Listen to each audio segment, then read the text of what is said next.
Hello everyone, welcome you all to Physics Warrior. आज के lecture में हम देखने वाले हैं कुछ न्यूमेरिकल्स देखेंगे क्रिटिकल एंगल पे। अगर आपने लास्ट लेक्चर जो कि क्रिटिकल एंगल एंड TIR है उसे नहीं देखा तो उसे देख कर आइए ताकि ये लेक्चर आपको अच्छे से समझ में आए। तो चलिए हम न्यूमेरिकल देखते हैं। सबसे पहला क्वेश्चन है, find the value of critical angle for a material of refractive index √3। कह रहा है कि हमें क्रिटिकल एंगल की वैल्यू फाइंड आउट करनी है एक मटेरियल के लिए जिसका रिफ्लेक्टिव इंडेक्स है √3। और यहाँ पे आपको पता है कि जब अगर मेंशन ना हो कि रेयर मीडियम क्या है तो हम मान लेंगे कि हम वो पहले से एजम्पशन रहता है कि जो रेयर मीडियम रहेगा वो एयर रहेगा। मीन्स यहाँ पे जो रेयर मीडियम है वो एयर है। तो यहाँ पे हो जाएगा sin c is equal to 1/μ। तो 1/μ की वैल्यू हो जाएगी 1/√3। अब √3 से हम क्या करते हैं, ऊपर और नीचे मल्टीप्लाई कर देते हैं।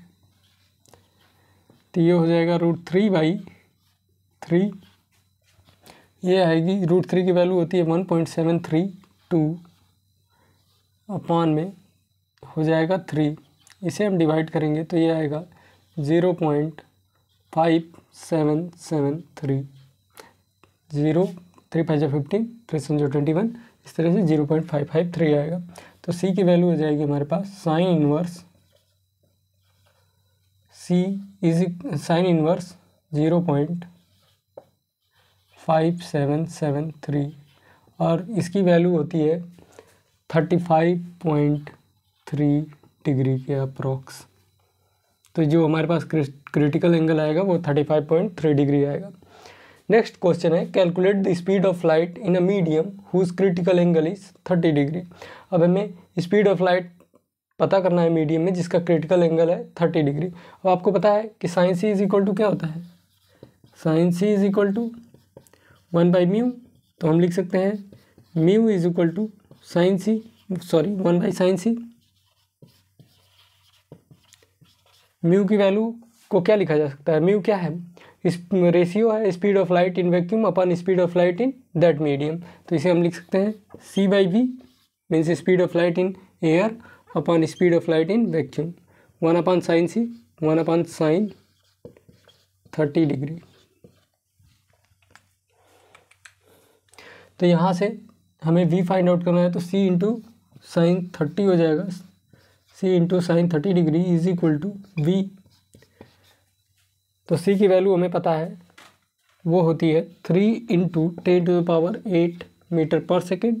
साइन 30 की वैल्यू होती है 1/2 और ये हो जाएगा इज इक्वल टू v। तो 1.5 2 1 2 पॉइंट 2 10 2 5 10। तो हो जाएगा v is equal to 1.5 × 10⁸ metre per second. तो जो वेलोसिटी आएगी लिक्विड में मीडियम में वो आएगी 1.5 × 10⁸ मीटर पर सेकेंड। तो यहाँ तक पॉज करके आप नोट डाउन कर लो।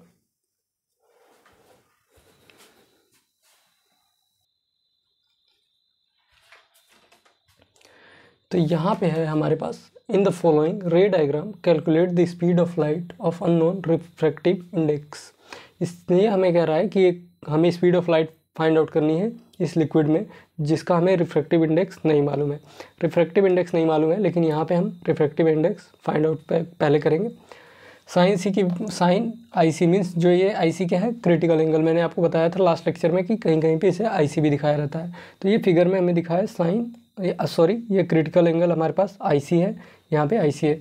ये कैसे हमें पता चला क्रिटिकल एंगल है, क्योंकि यहाँ पे ग्रेजिंग इंसिडेंट हमें शो कर रहा है और सिर्फ ये तभी होता है जब इंसिडेंट एंगल क्रिटिकल एंगल के इक्वल हो।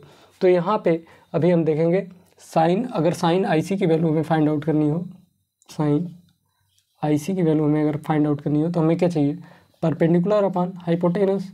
परपेंडिकुलर तो हमारे पास है लेकिन हमें हाइपोटेनस की वैल्यू फाइंड आउट करनी है। तो इसकी वैल्यू क्या होगी, लेट से x होगी। तो x की वैल्यू क्या हो जाएगी, 40 का स्क्वायर प्लस 30 का स्क्वायर इज इक्वल टू ये क्या हो जाएगा 1600 प्लस 900। ये ब्रैकेट में स्क्वायर रूट में आ जाएगा 2500। ये क्या आ जाएगा 50 का स्क्वायर आ जाएगा। तो 50 सेंटीमीटर, ये तो स्क्वायर रूट से 50 में निकलेगा बाहर।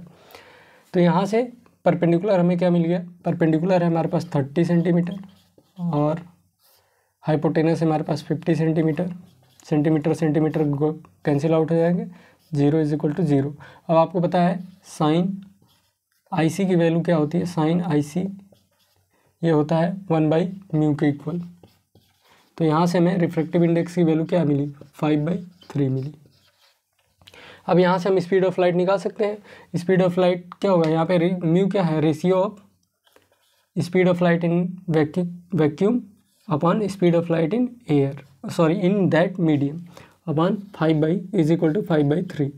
तो C = हमारे पास है 3 × 10⁸ और ये 3 मल्टीप्लिकेशन में हो जाएगा और ये 5 आ जाएगा नीचे, ये हो गया हमारे पास = V।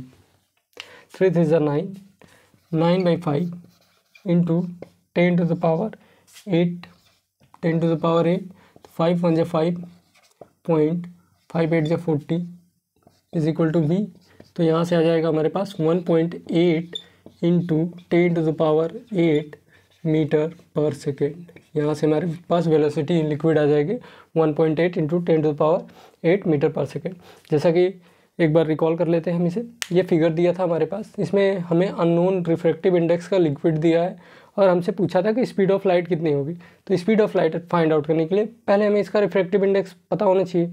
तो हम क्या करेंगे, हमें पता है कि यहाँ पे ये ग्रेजिंग इमरजेंस है, मीन्स इसका क्या है, ये 90 डिग्री नॉर्मल से बना रहा है, मीन्स ये है हमारे पास क्रिटिकल एंगल। और क्रिटिकल एंगल जो होता है साइन IC = 1/μ होता है। तो साइन IC के लिए हम क्या कर सकते हैं, परपेंडिकुलर अपॉन हाइपोटेनस, जो साइन थीटा की वैल्यू होती है क्या होती है, ये IC है, साइन IC की वैल्यू परपेंडिकुलर अपॉन हाइपोटेनस। हम यहाँ से हाइपोटेनस फाइंड आउट कर सकते हैं क्योंकि ये 90 डिग्री है, तो ये राइट एंगल ट्राइंगल हो गया। तो यहाँ से आएगी इसकी 50 सेंटीमीटर और जब हम यहाँ से इसकी वैल्यू फाइंड आउट करेंगे तो 1/μ की वैल्यू आ जाएगी 3/5, तो म्यू की वैल्यू 5/3। फिर यहाँ से हम फाइंड आउट करेंगे तो V की वैल्यू आ जाएगी 1.8 × 10⁸8 मीटर पर सेकेंड। ये आ जाएगी speed of light in that medium.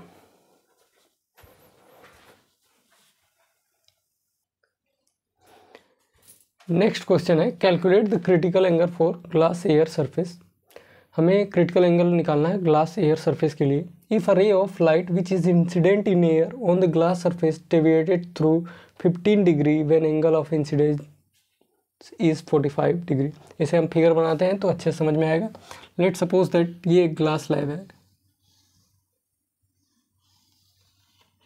ये एयर ग्लास, यहाँ पे एयर है और ये ग्लास स्लैब है।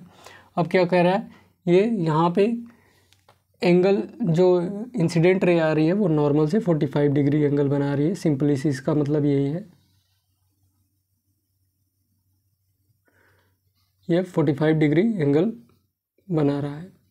लेकिन कह रहा है रिफ्रैक्शन के बाद ये क्या हो जा रहा है, डेविएट हो जा रहा है। अब आपको पता है जो रेयरर मीडियम से जब डेंसर मीडियम में जाएगा तो ये क्या करेगा, नॉर्मल की तरफ बेंड करेगा। तो ये जो बेंड कर रहा है ये 15 डिग्री बेंड कर जा रहा है।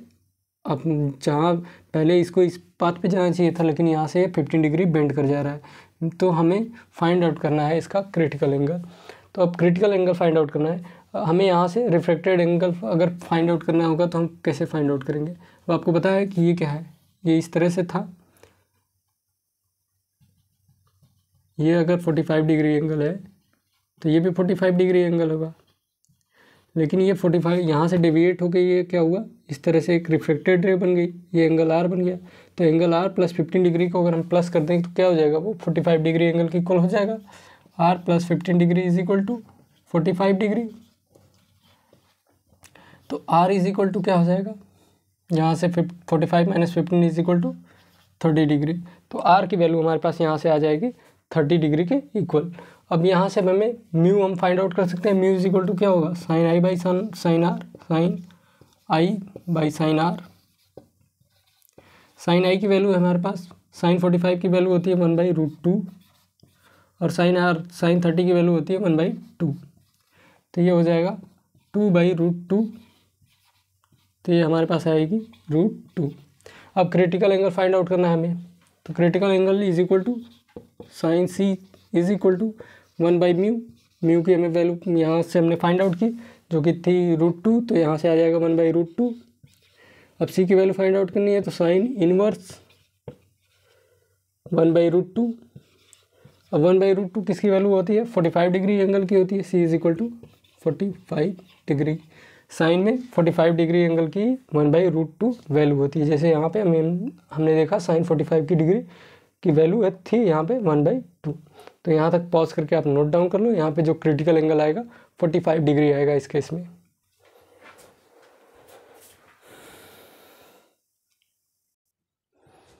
हमारे पास नेक्स्ट क्वेश्चन है, find the maximum angle of refraction when a ray of light is refracted from a glass mu is equal to 1.5 to air.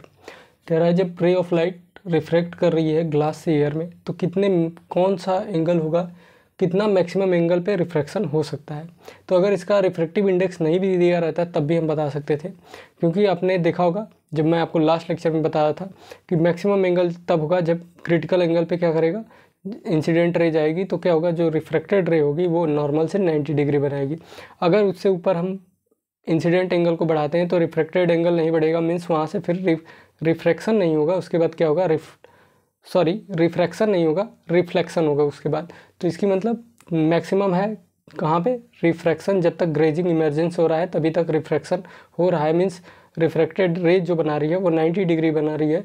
तो यहाँ पे जो मैक्सिमम एंगल होगा वो होगा 90 डिग्री। और ये क्वेश्चन नंबर 6 आपका है होमवर्क, इसे आप ट्राई करिएगा। उसके बाद अगर आपका आंसर आ जाए तो इसे कमेंट सेक्शन में कमेंट करिएगा। इसको मैं नेक्स्ट लेक्चर में आपको सॉल्व करूँगा। तब तक के लिए पहले आप इसे ट्राई करिए खुद से, इसका आंसर फाइंड आउट करिए, फिर उसे कमेंट सेक्शन में कमेंट करिए। मिलते हैं नेक्स्ट लेक्चर में, तब तक पढ़ते रहिए। All the best.